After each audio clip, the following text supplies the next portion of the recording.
D'abord l'avertissement, d'accord, vous lisez, vous prenez pas de risques, vous faites très attention à ce que vous faites. Ici, ce sont des articles comment dire, d'information, de formation, mais en aucun cas des conseils d'investissement. Voilà.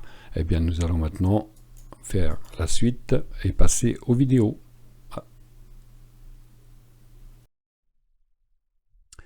Bien, alors, ça fait un petit moment que je n'ai pas fait de vidéo. Je trade bien sûr, mais je suis occupé à essayer d'améliorer toujours, et comme d'habitude, je vous le dis tout le temps, j'essaye de trouver le Graal, mais je ne l'ai pas encore trouvé.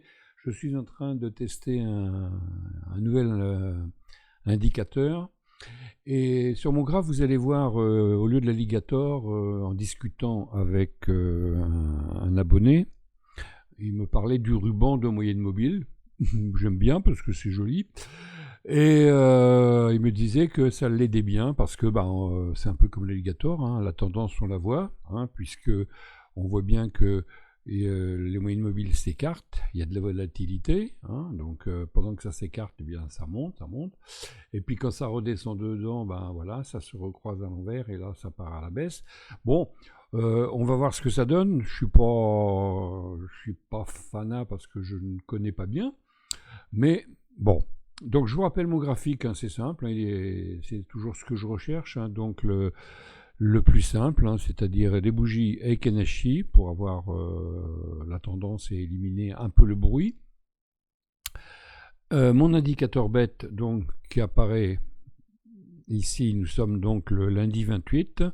Donc voilà, il est apparu ici à 9h, hein, donc on va voir ce qu'on fait. Et indicateur donc de vente ici à 17h, bien. Alors,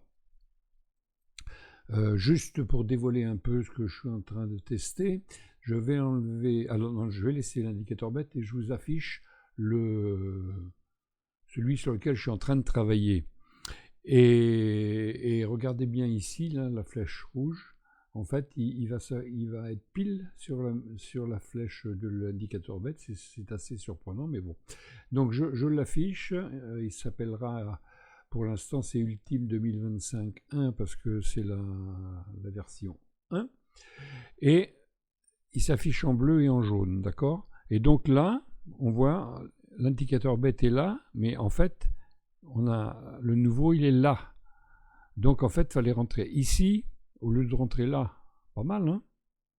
Vous voyez la différence, hein? L'indicateur était là à 8h30 et donc on rentrait à 9h sans hésitation et on allait jusque là éventuellement. Enfin après on sort sur un doji, on fait du 1 pour 2, bon ça c'est une autre histoire, mais voilà, assez intéressant. Alors évidemment là il y en a un de vente, mais comme les moyennes mobiles sont plates, hein, c'est comme l'alligator. Ici par contre l'alligator c'est ouvert, donc on avait un signal ici, c'était plat, mais on rentre à la bougie suivante. Bon. Ici, pareil que l'indicateur bête, hein, il y a un signal de vente, les moyennes mobiles plongent, on rentre ici. Hein, alors, il y en a qui disent qu'il faut rentrer simplement quand la verte recroise la rouge, c'est-à-dire qu'il faut rentrer ici, mais là c'est pareil, c'est tard. Hein, bon, il y a un peu à gratter quand même, mais c'est tard. Bon, bien, alors je vais cacher mon ultime. Et on va rester sur l'indicateur bête qui a fait quand même ses preuves depuis quelques années maintenant. Alors, que fallait-il faire? Bon, c'est évident, hein, le signal à 9h ici, on rentre ici. Alors, vous allez me dire, waouh, mais c'est énorme pour mettre le stop, hein. Bah oui, mais en fait, c'est le début de la semaine, et on va mettre le stop sous le dernier plus bas. Hein. Alors, vous allez me dire, c'est facile quand on voit le graphe en entier, bon, hein, vous savez que je trade vraiment, que je partage souvent, donc on va pas pinailler entre nous. Hein. Donc, je vais afficher les objets, voilà. Donc, pas de problème, on est entré à la bougie. Hop, non, pas ici. Hop là, c'est ici, excusez-moi. Donc, le stop sur le dernier plus bas, ici. Le dernier plus bas. Qu'est-ce que je raconte? Le dernier plus bas. Ah oui, c'est le rouge, là. C'est là. Oui, c'est là. Voilà. Le dernier plus bas. Et puis, voilà. Voilà. Il me semble avoir partagé celui-ci le lundi, je ne sais plus. Bon. Voilà, donc, l'alligator, ah bah oui, qu'est-ce que vous voulez, quand on a tradé pendant des années avec l'alligator. Le ruban de moyenne mobile, donc, s'écarte bien. On revient toucher dedans, on n'a pas touché la ligne médiane. Hein. Moi, je me dis qu'on devrait faire comme pour l'alligator, quand ça passe en dessous de la ligne médiane, il faudrait clôturer. Bon, pour l'instant, c'est juste pour voir ce que ça donne avec le ruban. Donc là-bas, effectivement, il est venu retoucher, mais pas besoin.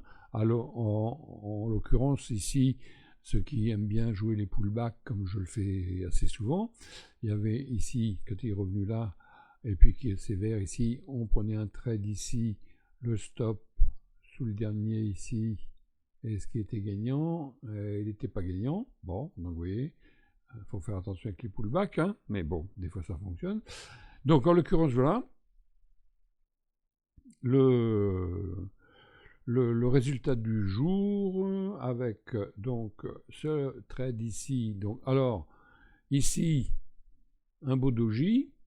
Donc ceux qui tradaient avec les bougies pouvaient très bien entrer ici, hein, ou à la deuxième à la vente. Hein, et puis là, il y avait un beau gain à faire. Bon, maintenant on attend l'indicateur bête qui confirme ici. On rentre donc à la bougie suivante. Le stop sur le moyen mobile, bon, on le met là. Hein, on aurait pu le mettre plus haut. Peut-être qu'on aurait gagné plus d'ailleurs. Alors, ici, le dernier plus haut, c'est là. Est-ce qu'on l'aurait touché? Oui, on l'aurait touché, oui. Bon, moi j'ai été plus prudent, j'avais mis là. Voilà. Bon, en tout cas, 2 trades gagnants, voilà, impeccable. Bon, ça c'était le lundi. Alors, on va faire un peu la découverte. Donc, le fameux ruban s'aplatit, hein, c'est un peu comme l'alligator. Bon, lui, il s'en mêle pas. Il reste quand même pour l'instant baissier. Alors là, il est neutre, hein, quasiment. Et on arrive donc le mardi matin. Donc on va cacher les objets. Hop, voilà. Et on va avoir la journée du mardi. Alors, bon, évidemment, c'est facile. Quand on voit la journée comme ça, on se dit que c'était peut-être une journée où il fallait peut-être mieux s'abstenir, n'est-ce pas? Mais c'est facile une fois qu'on a la journée entière. Mais quand on est ici et que l'alligator s'écarte et qu'on a un signal affiché, on a un signal ici, on rentre ici, et le stop sous le dernier plus bas, sous les moyennes mobiles, donc là on est tranquille, hein, pas de souci, il va y aller. On visait loin, hein, puisqu'on visait... Alors, c'est pas forcément la Viandon de ce jour-là, parce que je le mets chaque jour, donc on n'en tient pas compte. Donc, je visais donc les 7600. Il y avait quand même de quoi faire. Et on voit bien qu'ici, on a des dojis et on clôture. Petite perte. Mais pour la règle, voilà. Donc on a touché notre stop ici. Bon, voilà, impeccable. Ensuite, on a un signal de vente. Et pourquoi on ne le prend pas? Vous voyez bien les moyennes mobiles, il n'y a pas de volatilité, les moyennes mobiles sont plates, donc on ne va pas le prendre maintenant. Et puis maintenant, les moyennes mobiles s'écartent. Donc le signal de vente, on va le prendre ici. On va mettre le stop, le dernier plus haut, et bing, c'est touché. Voilà. Alors on aurait pu le mettre sur le doji, hein, je vous ai dit, moi j'aime bien mettre sur les dojis. Admettons qu'on l'aurait mis sur le doji, et ici, on gagnait un petit peu plus. Bon, en tout cas, voilà. Donc là, c'est fait. Ici. Et puis, ici, on a un signal d'achat, mais vous voyez que les moyennes mobiles sont plates. On ne va pas le prendre. On ne va pas le prendre. Parce que on ne sait pas. Vous voyez, on ne sait pas ce qu'il va se faire là. Tout est emmêlé. Il n'y a pas de tendance, donc on ne fait rien. Donc, ce jour-là, on a fait donc alors 1, 2 trades. Et alors, ici, on avait un signal d'achat, donc même méthode qu'ici, hein, un signal d'achat, mais on est emmêlé, on ne le prend pas. Il n'y a pas de signal inverse. Donc, dès que l'alligator s'écarte, on prend le trade. Voilà. Bon, c'était un peu risqué parce que je n'aimais pas rester sur une journée perdante. C'est ce qui perd souvent les traders, hein, mais bon. Risqué, mesuré. Hein. Les moyennes mobiles étaient bien en train de s'écarter. Donc, petit bilan, une journée qui, en fait, on n'aurait pas dû trader après cette perte. Alors oui, les pertes sont petites, hein, donc voilà. Alors, ça, c'est le mardi. Donc, la nuit, ben voilà, hein, tout s'aplatit. Et puis, on a ici un signal d'achat. Là, dans la nuit, enfin, au petit matin. Et, comme les moyennes mobiles sont bien écartées, on le prend. On met le stop sous le dernier plus bas, touché, gagné, impeccable. Ensuite, on a un magnifique doji, donc on pourrait vendre ici, hein, technique des doji, hein, le stop ici, on vend ici, c'est magnifique. Bon, pour l'instant on parle de l'indicateur bête, et l'indicateur bête, il a un peu de retard, il est arrivé ici. Il ne fallait pas le rater, rouge sur rouge, rien ne bouge. Pour ceux qui font du bateau, ils comprendront. Alors, donc on prend le trade ici.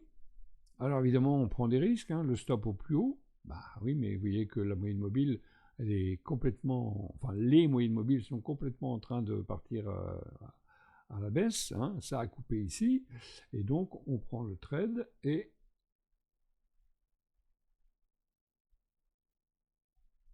qu'est-ce qui s'est passé? On a perdu ici.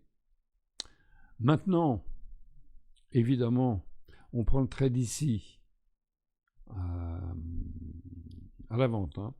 Ça remonte, ça repart, ça remonte. Et puis là, on a des rouges, on met à break-even. Hein. Bon, ok. Cela dit, il faut être devant l'écran. Bon, donc on va faire comme si on n'était pas devant l'écran. Et donc, petite journée. Voilà. Plus 28. Si on était sorti à break-even, plus 70. Hein, si on était sorti à break-even ici. Parce que le soir, nouveau signal, les moyennes mobiles se croisent enfin à la hausse, hein, avec un signal. Celui-là, on va le prendre. À la bougie suivante, évidemment, on met le stop sous le dernier ici. Et puis, on va faire dodo. Et puis là, il est quelle heure? Il est 22 heures. Eh bien, c'est gagné. Donc, du coup, une journée qui aurait pu être meilleure si on était sorti à break-even, mais en admettant qu'on fasse les choses comme ça, eh bien voilà, petite journée, 28. Bon, ça c'était le 30. Donc, le 1er mai, il me semble que c'était ouvert la bourse le 1er mai, mais bon, 1er mai, bah écoutez, hein, on va laisser mémé dormir. Donc, on était là, voilà, bon, alors il n'y a pas de signal d'achat. Là, il y a un signal de vente, mais les moyennes mobiles sont quand même toujours haussières. Hein, vous voyez, rouge ici, vert en haut, donc on n'est pas franchement dedans, donc de toute façon on ne traite pas. Signal d'achat ici, alors celui-ci, il aurait pu être bon parce que il est là, on va aller le chercher là-haut. Ouf, bon. En tout cas, bon, 1er mai, pas de trade. Alors, qu'est-ce qui s'est passé dans la nuit du 1er mai? On fait une belle parabole. Bon, et puis on a un signal d'achat ici, dans la nuit. Bon. On va attendre. Alors, je vais cacher les objets. Un petit peu de suspense. Voici un rappel. Ah tiens. Ah bah excusez-moi. Hein. Voici un rappel. Brossage lilas. Bon, alors Lila, c'est mon petit chien, et c'est Alexa qui me rappelle que je dois brosser mon petit chien. Voilà. Ah là, c'est du direct. Hein. Bon, allez, je continue. Donc, on arrive le vendredi, donc dernier jour de la semaine. Et le dernier jour de la semaine, en fait, il y a eu le signal d'achat ici. Il n'y a pas eu de... Non, ici, pardon, excusez-moi, je vais chercher dans la nuit. J'ai eu un signal d'achat ici, donc dans la nuit, et on n'a pas de signal de vente, contraire, et les moyennes mobiles s'écartent. Évidemment, vers l'ouverture, ça se resserre, bon, et puis on a un doji. On part au-dessus, les moyennes mobiles partent à la hausse, et donc là, on va dire que celui-ci était bon, affiché. Donc celui-ci qui était ici était bon. Ici, vous voyez en surimpression un rectangle, c'est un range, et on sort du range. Et donc, on va prendre le trade à 9h, hein. Donc là, le doji, on prend le trade ici, à l'achat. Oh, ah bah oui, hein, il a l'air de vouloir y aller, il n'a rien fait avant. Bon, les moyennes mobiles sont bien orientées. Le stop sous le dernier, plus bas, ou un doji, j'aime bien mettre sur les doji, vous le savez. Hein. Et puis, on laisse. Alors, évidemment, on se fait peur ici. Bon. On pourrait dire, bah, je sors un break-even. Bah, pourquoi pas. Hein. Attendez, break-even, c'est là. Hein, voilà. Non, je suis rentré ici. Donc voilà, descend, on se fait peur. Les moyennes mobiles sont bien orientés, donc pas de panique. On continue le trade et on laisse les choses se dérouler. Et puis c'était une très belle journée. Voilà. Parce que on est allé chercher donc les 7780. Oui, voilà. Bon, on est sorti ici. Et comme bien souvent, vous remarquerez que quand on fait du 1 pour 2 sur des grandes bougies, ça nous donne donc un bel objectif aussi, mais s'il y a des grandes bougies, c'est qu'il y a de l'achat, c'est qu'il y a de la volatilité, d'accord? Donc il faut y croire. Et une fois atteint notre objectif, il est 17h, et badaboum, ça repart dans l'autre sens. Il est important de clôturer quand il y a du gain assez haut, hein, vous voyez. Bon, là, c'est du 1 pour 2, on n'a pas le choix, hein, on l'a programmé, c'est fait comme ça, parfait. Mais vous remarquerez souvent, badaboum derrière. Hein, voilà. Donc, voilà le résultat de la semaine. Bon, bah écoutez, résultat du jour 67, c'est pas mal, point. Hein, donc, si vous prenez un point, bah, c'est 67 €, ça fait 175 pour la semaine. Hein. Moi, je vous vends mon indicateur 129, donc vous voyez, en une semaine, il est payé. Voilà. Bon, ça c'est petit coup de pub. Bien. Alors maintenant, j'ai préparé la semaine prochaine. C'est-à-dire, on est dimanche, j'ai préparé demain. Et donc, j'attends. Alors, hop, j'agrandis. Et donc, avec le retracement Fibo du plus haut et du plus bas, j'ai déterminé ma zone d'achat ici. Vous voyez ce rectangle vert là. Donc, demain, je vais voir et j'aimerais qu'ils viennent par ici. Ça serait bien pour moi. Parce que dans ce cas-là, je viserai ici. Alors en un jour, en 2 jours, en 3 jours, peu importe, mais je viserai ici. Donc mon idée, hein, c'est comment dire, c'est un scénario, hein, il faut bien en faire, hein, ou alors on joue au casino. Hein. Donc mon idée c'est ça. Ça, après bon, ça va monter, ça va descendre, ça j'en sais rien, mais au final, mon objectif c'est ici. Et à moins, bien sûr, que l'on touche mon stop, je ne bougerai pas tant qu'on n'aura pas été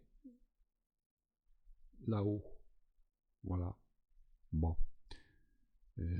Ma zone d'achat, c'est entre les 61 et les 50% de Fibonacci de la dernière belle hausse. Donc comme il y a eu une très belle hausse vendredi, on pourrait avoir, bon là évidemment à partir de 21h, vous avez vu, il n'y a plus rien, normal, vendredi soir. Hein. Donc demain matin, eh bien voilà, je vais surveiller cette configuration, évidemment avec aussi mon indicateur. Hein, voilà, hein. Alors, c'est pas gagné, hein. Peut-être que je vais prendre, s'il y a un indicateur de vente et puis un indicateur d'achat, je vais reprendre un achat parce qu'en ce moment ça a l'air de vouloir monter. Mais vous voyez que les moyennes mobiles hein, sont toutes orientées à la hausse. Hein. Bon, donc c'est pas en un week-end que ça va revenir jusque-là. Il va falloir peut-être attendre un peu. Hein. Entre parenthèses, je vais vous montrer ce que ça aurait donné. Hop, j'efface. Monsieur Hop. Qu'est-ce qui m'a appelé Monsieur Hop?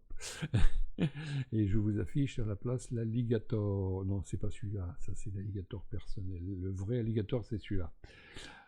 Donc, vous voyez, on revient dessus. On est resté dessus, alligator et vert. Donc, pour venir chercher ici, il va falloir qu'on retraverse l'alligator. Donc, je n'ai pas forcé que ça se fasse. Mais je surveille cette hypothèse à cause de Fibonacci. Voilà. Eh bien écoutez, je ne sais pas combien de temps dure ma vidéo, oh 20 minutes ça va. Bon, alors n'oubliez pas hein, que mon indicateur Betty est toujours disponible, il suffit de m'envoyer un petit mail, je vous envoie le code, vous l'installez sur votre écran, et vous pouvez faire la même chose que moi, voilà. Ah. Alors c'est pour une semaine merveilleuse, hein, 175 parce que j'ai perdu 40 pour ne pas avoir mis à break-even. Mais si vous rajoutez les 40 de break-even qu'on n'aurait pas perdu, eh bien ça fait 200 et quelques, quoi. Hein, voilà, bon. Hein, à 1 euro le point, hein, donc oui, c'est pas un grand risque, hein, mais bah, une semaine comme ça, c'est pas mal. Hein.